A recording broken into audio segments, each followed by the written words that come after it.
Well, the course is Sacred Technology and the Sacred Feminine, or Connectivity and Connectedness. I'm quite excited about this course. I think it's more visceral and more abstract at the same time than the previous courses, but I want to make clear first that the main thing we're doing is beneath or between or beyond the topic. The excellent results that we've had with the previous courses, I think, are based in being present with me and with each other and engaging in mutual emergent sense making and being led through multiple novel variations of personal and interpersonal practice. So my goal with each of the courses is for everybody to walk away with more connection to a high quality emergent field of coherence between people who are working to unfold the heart of a contemporary religiousness and and being more capable in themselves of seeing into the embodied dynamics of how spiritual practice works so they can deepen their own unfolding and also evolve as more useful guides and advisors and friends to others who take the new technology and the new cultural spirit and the ancient spiritual imperatives seriously. Now, having said that, this is a particularly compelling and engaging topic. Everyone has feelings about masculine and feminine, about yin and yang. And I think many of the best thinkers, imaginers, and sages in the overlapping transformational and developmental fields right now are kind of pivoting toward how we understand the non-dual as being embodied in the unique individual, in the lived world, and as the polarized interplay of dualistic forces. It seems to me that there's something about transcendental dualism that's on the tip of everyone's spiritual tongue right now. Complex non-duality is not the simplistic unity that opposes duality, but rather a way of being in which duality and oneness are the same, in which sameness and difference are the same. Like I said in the last course, that this is a kind of non-duality. It's very well fitted to the emerging network and mycelium or biodigital civilization, where the space of linking, where the availability of the possibility of connection, the primal junction, is sort of the throne of God, so to speak. But then we also come to this question of the goddess. What kind of metamodern duality goes with liminal non-duality? And I think that's really important to consider if we take seriously the work of John Vervaeke around opponent processing and the specific virtue that we're being called to through complementarities. So the live sessions in the course will be devoted, as usual, to the esoteric matter of experimental practices. They'll have certain themes: yin yang as human social complementarities of masculine and feminine, yin yang as the complementary aspects of the nervous system and the brain, yin yang as the human and the natural, and finally, I think most importantly, going forward in rebuilding spirituality, the yin as the subtle energy flows in the embodied, somatic, and imaginal realms of practice that we have to get much better at handling in a new way. The theory modules will delve into the background of the ideas and how we can hold the genderized metaphor in ways that are useful, safe, and daring. Useful because they're powerful tools of shared sense making, safe because they have to be free from naive, dogmatic, and forced dualisms, and daring because there's a charge here. There's an uncertainty and a challenge that's involved in all kinds of polarity play. It provokes things that a lot of other philosophical topics don't provoke. And then the campfire sessions will be to follow up on these ideas, to report about practices people have undertaken outside the sessions, but especially to feel into the creation of a shared sacred resonance with me as a resource and participant, but not with me taking up all the space like I do as the leader of the main sessions.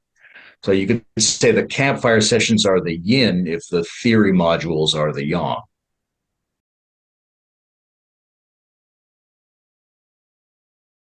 I think the desired outcome is threefold, right?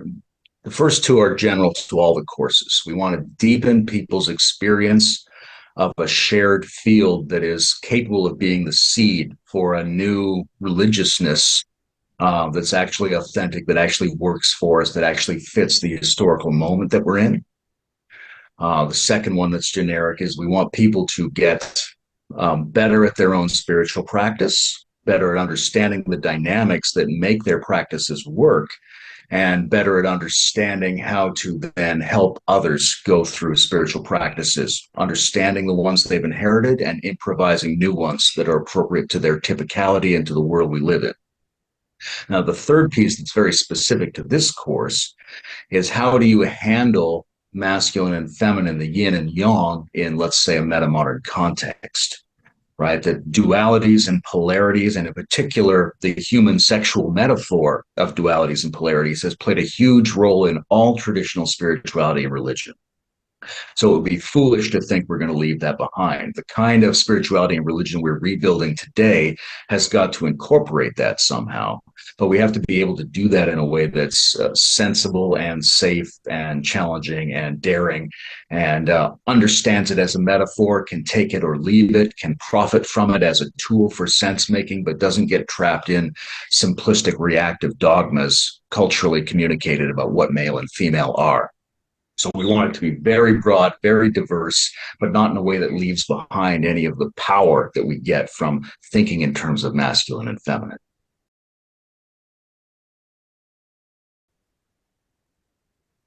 Yeah, I'll go to the question of technology on that because it's part of the title. And in the title, technology stands in partly for the masculine because technology is widely perceived as being linear, progressive, reductive, deviating from the ancient feminine environment or the yin style of embedded existence. But as we think today in a super technological environment about how we co-create and cultivate the sacred, we have to be able to tell ourselves a story that folds in technology. Right? People like Heidegger were very clear on how technological and technical thinking, the technical worldview, deviated from our ancient ability to embody being. And he saw no real way out unless technology destroys itself or some new God arises. But we're more responsibly engaged in creating that new God, creating the divinity that we need in the world. And in order to do that, we have to take possession of the story of technology. And one very simple way to do that is to think in terms of technology as continually changing the way that it changes things. So we have to begin to relate to reality as the feminine in certain ways and figure out how to do that more intelligently than some of our at least recent ancestors. But I think it's very important for us to be able to tell a story where technology has not just been a failure to connect with the sacred dimension of reality, where technology is now pushing us back toward the sacred dimension of reality. And in that way, we can incorporate it into a metamodern spiritual sensibility. Sure, I think there's three things there. One is we have to interpret technology as sacred in order to make it part of the toolkit we use to create the sacred. So we have a choice to view it as something that deviates from the sacred or something that is intrinsically sacred. And when we choose that story, then it's available to us to work with it, to do what we really need to do, which is use our technologies to evoke the sacred dimension of experience in the contemporary world. And that means both our actual objective technologies.